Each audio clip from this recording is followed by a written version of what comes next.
Мен диванда отырып телефонымды қарап жатқанмын. Сол кезде жігітім кенеттен бір сілтеме жіберді. Бір чатта біреу жазыпты. Кейбір курьерлердің ойы жаман екен. Абай болшы. Сілтемені ашып қалсам, экран толы тамақ алуға есік ашып тұрған қыздардың жасырын түсірілген суреттері. Соңғы суретті көргенде жүрегім су ете қалды. Есіктен тапсырыс алып тұрған қыз мен едім. Жігіттер, мына қыз күшті екен. Қарандаршы, бүгін кешке қалай қарататынымды. Келесі сәтте есік сырттан тарсыл естілді. Жеткізу келді, есікті ашыңызшы. Тынысым бірден тарылып кетті. Қалайша, жеткізу жаңа ғана келген жоқ па еді? Әлгі хабарлама есіме түсіп, арқамнан мұздай су жүгіріп өткендей болды. Сырттан тағы да бәсең дауыс шықты. Кешіріңіз, тапсырысты шатастырыппын. Ауыстырып беруім керек. Үстелдегі пакетті күмәнмен аштым. Ішінен тапсырыс берген қара тауық кеспесінің орнына ащы қоян бастары шықты. Кәдімгі жағдайда болсам, бәлкім есікті ашып ауыстырып алар едім. Бірақ бүгін кешке сені аламын деген сөз санамнан кетпей қойды. Шын өтірігі маңызды емес. Бүгін бұл есік ашылмайды. Тамақты жеп қойдым. Ауыстыруға болмайды дедім. Өтірік айтпаңыз, асқазаныңыз ауырып жүр ғой. Қоян басын қалай жейсіз? Тағы бір рет есік тұрсаңыз, полиция шақырамын. Бір сәтте сырттағы дыбыс тыйылды. Кейін асығыс аяқ дыбысы алыстап кетті. Мен еденге отыра кеттім. Тынысым дірілдеп шықты. Көп ойланбастан жігітім Сюкайға видео қоңырау шалдым. Қоңырау қосылған бойда оның жүзі экранға тым жақын көрінді. Әдейі артындағыны көрсеткісі келмегендей. Ар жақтағы лифттің сыңғыры сияқты дыбыс естілді. Сюкай қатты мазасызданып тұрғандай көрінді. Мен сөйлейін деп едім, ол бірден бөліп жіберді. Хуа, неге түрің бозарып кеткен? Сен жіберген сілтемедегі соңғы сурет ол мен едім. Жаңа ғана көрер есікті қақты. Қорыққанымнан өліп кете жаздадым. Үйіме келе аласың ба? Қорықпа, қазір жетемін. Мен есіктің көзінен қарадым. Дәлізде ешкім жоқ еді. Тынысым сәл тыныштала бастағанда, айтпақшы, тамақты шатастырып әкеліпті. Мен тимедім. Келсең бірге жейміз. Қоян бастары тым ащы ғой. Мен де ондайды жей алмаймын. Мен оған қандай тамақ екенін айтпадым да, ол қайдан білді? Сюкай жарты секундқа үнсіз қалып, әрең жымиды. Сен ол жерден жиі тапсырыс бересің ғой, бәлкім шатасқан шығар. Дауысы түсіндіргісі келгендей шықты, бірақ экранға қарап отырып, бір түрлі күдік кетпеді. Кадрда тек беттің жартысы ғана көрінеді. Көзі жан-жаққа жалтақтап, айналаны бақылап тұрғандай. Мен еріксіз сұрадым. Неге камераға сонша жақындап тұрсың? Қайдасың өзі? Компанияның дәретханасындамын. Көргің келе ме?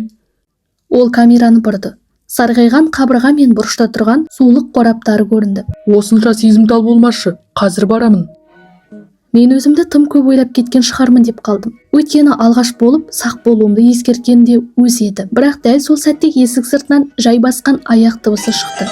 Біреу есік маңында жүргендей. Сонда әлгі курьер әлі кетпейін бе? Мен жаңа тұрғын үй кешенінде тұрамын. Көрші аз. Үстіңгі қабатта Ван әпке мен оның туысы Литян тұрады. Мен тез Ван әпкеге жаздым. Әпке, есігінің сыртында біреу жүрген сияқты. Лиағаны түсіріп қарап жібересіз бе? Жарайды. Айтпақшы, қонақ бөлменің бірнеше суретін жіберші. Жөндеу үлгісі үшін керек еді. Мен қатып қалдым. Әдетте ол ешқашан мұндай тез жауап бермейтін. Оның үстіне неге аяқ астынан қонақ бөлменің суретін сұрады? Бір түрлі сезім мазалады, бірақ бәрібір автоматты түрде бірнеше фото жібердім. Келесі минуттар сағаттай ұзақ өтті. Лифттің дыбысы естілді. Дәлізде екі адамның аяқ дыбысы шықты. Лиағай келді ме? Курьерді қуып жіберген сияқты. Есікке жақындай бергенде кенет жарық өшіп қалды. Бүкіл пәтер қараңғылыққа батты. Мен балконға қарадым. Қарсы үйдің терезелері жарқырап тұр. Неге тек менің үйімде жарық жоқ? Есік көзіне жақындап қарап едім, сыртынан әлде бір қара затпен жауып тастағанын байқадым. Сол кезде ар жағынан жымысқы күлкі аралас бәсең дауыс шықты. Біреу есік көзінен менің пәтерімді аңдып тұр. Ол саусағымен есік көзін түрткілеп көрді де, екі қадам артқа шегініп, есікке қадала қарап тұрды. Әлденені тексеріп жатқандай. Өңі тым қорқынышты еді. Мен Литянмын, электрден түсінемін. Ішке кіргіз, жарықты қарап берейін. Қалыпты жағдайда үйге кіріп, жарықты жөндеп беруінде тұрған ештеңе жоқ. Бірақ неге ол алдымен есік көзінен ішке қарады? Жарықты әдейі өзі өшірді ме? Мен қорқынышымды жасырып, керек емес Лиаға, қазір жігітім келеді. Сыртта басқа ешкім жоқ па? Ешкім жоқ. Бірақ мен екі адамның аяқ дыбысын анық естідім. Онда қайта беріңізші Лиаға. Даусым тірілдеп шықты. Қонақ бөлмен кең екен, жалғыз өзіңе қорқынышты емес пе? Тынысым тоқтап қалғандай болды. Қонақ бөлменің суреттерін мен тек Ван әпкеге ғана жібердім. Демек, Ван әпке мен бірдеңе дұрыс емес. Мен дереу тұрғын үй басқармасына жаздым. Үйімде жарық өшті, Литян есікті бөгеп тұр. Біртүрлі жағдай. Тез келіңіздерші. Қазір барамыз. Айтпақшы жігітіңіз жарты сағат бұрын тұрғын үй кешеніне кірген, бірақ әлі сіздің подъезге жетпепті. Жарты сағат бұрын? Бірақ видеода ол жаңа ғана жұмыстамын деген еді ғой. Дәл сол сәтте есік сыртынан механикалық қайталана беретін дауыс шықты. Махуа, есікті аш, мен келдім. Махуа, есікті аш, мен келдім. Сол кезде түсіндім. Бұл жазылған дауыс еді. Ең қорқыныштысы, Сюйкай мені ешқашан Махуа деп атамайды, ол үнемі Хуа-Хуа дейтін. Есік сыртында тұрған адамның Литян екеніне мен анық сенімді болдым. Бірақ оның қолында Сюйкайдың дауысы жазылған жазба қайдан жүр? Мен шегінбек болғаным сол еді, кенет есік тарс ашылып кетті. Литян ішке баса көктеп кірді. Көзінде біртүрлі жабайы қуаныш пен қатыгездік жылт етті. Ол бөлмені шолып шығып, үйде жалғыз екеніме көз жеткізді. Хуа-Хуа, ағаңды кінәлама, біз затталамызда кетеміз. Мен 2 қадам артқа шегіндім. Даусым дірілдеп жылап жіберердей шықты. Сен не істемексің? Менде ақша бар, бәрін беремін. Тек маған тиіспеші. Картам сөмкемде. Әкем бүгін ғана берді. Ішінде 4 миллион бар. Үлкенірек үй алғым келген. Литянның көзі бірден жайнап кетті. Демі жиілеп кетті. 4 миллион, шын ба? Иә, бүгін ғана салды. Бәрі картада. Ол мысқылдай күліп телефонын шығарып, біреуге қоңырау шалды. Алло, бұл мен, келе бер, қорықпа, қашып кетпейді. Мен қарап тұрмын. Сырттай қорыққандай көрінгеніммен, ішімде керісінше тынышталып қалдым. Жақсы, қақпанға түстің. Көп ұзамай есік қоңырауы тағы соғылды. Мен әдейі қорқып тұрғандай түр жасап, Литянға қарадым. Ол барып есікті ашты. Ішке Ван кірді. Оның маған қараған көзі пышақтай суық еді. Карта қайда, тез бер. Мен дірілдеген қолмен картаны шығардым. Парольді жазып беремін, тек маған зиян келтірмеңдерші. Парольді қағазға жазып, Ван Сенге бердім. Сол сәтте көз қиығымен қонақ бөлменің бұрышындағы үлкен қораптың сәл қозғалғанын байқадым. Бұл менің сақтыққа дайындаған соңғы айлам еді.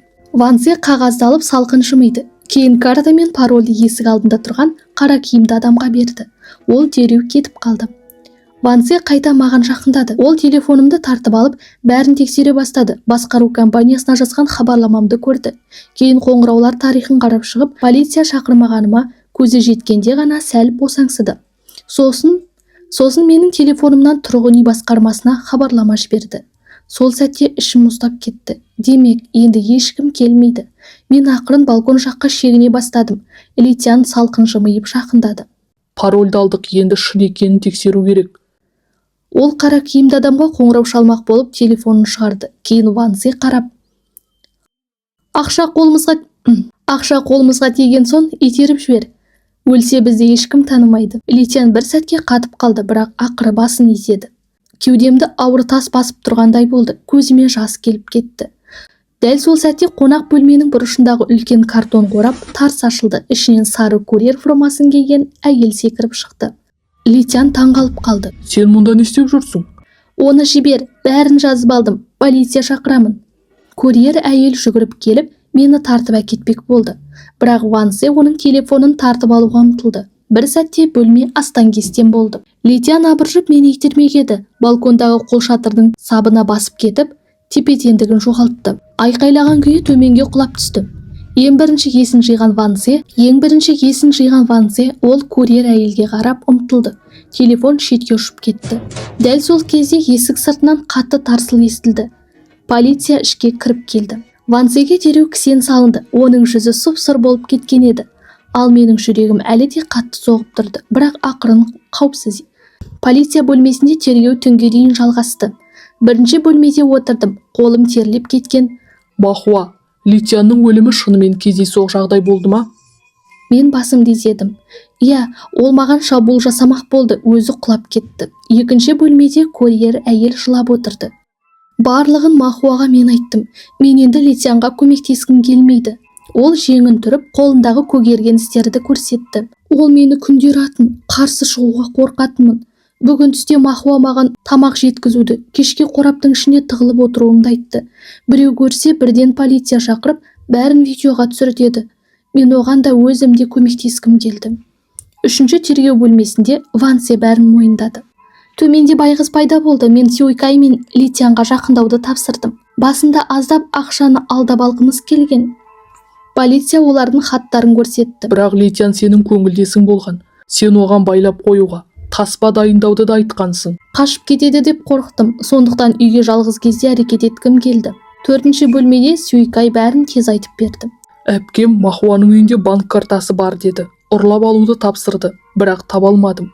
Кейін тонауға көштік, бірақ ақша үшін емес, мен Махуаны шынымен жақсы көрдім. Егер жақсы көрсең, неге Литянға есік аштыру үшін дауысыңды жазып бердің? Кейін барып жұбатамын деп ойладым. Ақшаны алып келген соң, Махуа менің әдейі жақындағанымды білмей қалады деп ойладым. Бірте-бірте барлық шындық ашыла бастады. Ал шын мәнінде бұл тұсақты құрған мен едім. Корер әйел Литянның әйелі болатын. Ол ұзақ уақыт бойы күйеуінен зорлық көріп келген. Литянның бұзық әуестері үшін жасырын видео түсіруге мәжбүр болған. Мен бұрыннан оның қолындағы көгерген іздерді байқайтынмын. Бір күні оған өзімнің заңгер екенімді айтып, тұрмыстық зорлық бойынша көмектесе алатынымды жеткіздім. Сондай-ақ мені жасырын түсірген үшін оны сотқа бермейтінімді айттым. Сол кезде ғана ол есін жиып, Литян мен Ван Сеннің хаттарын маған жіберді. Сөйтсем Сюйкай Ван Сеннің туысы екен. Ол маған әдейі жақындап, ақшама жету үшін пайдаланылған құрал болып шықты. Бақытыма қарай мен оның кездесіп жүру ұсынысын қабылдасам да, ешқашан үйіме көшіп келуіне рұқсат бермедім. Ал Ван Сеннің ашкөздігін ояту үшін мен әдейі үлкен депозит туралы жем тастадым. Тіпті фотошоппен жасалған банк балансында жібергенмін.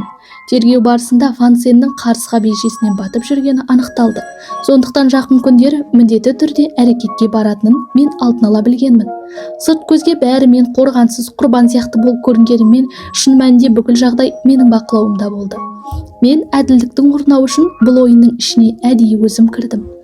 Осы оқиғадан кейін бір нәрсені түсіндім. Саған жақындаған ер адам қаншалықты мейірімді, қамқор болып көрінсе де, бұл оған өз қауіпсіздігіңді сеніп тапсыруға болады деген сөз емес. Ал кішкентай ғана мейірім бүкіл әлемді өзгерте алмаса да, бір адамның тағдырын өзгерте алады.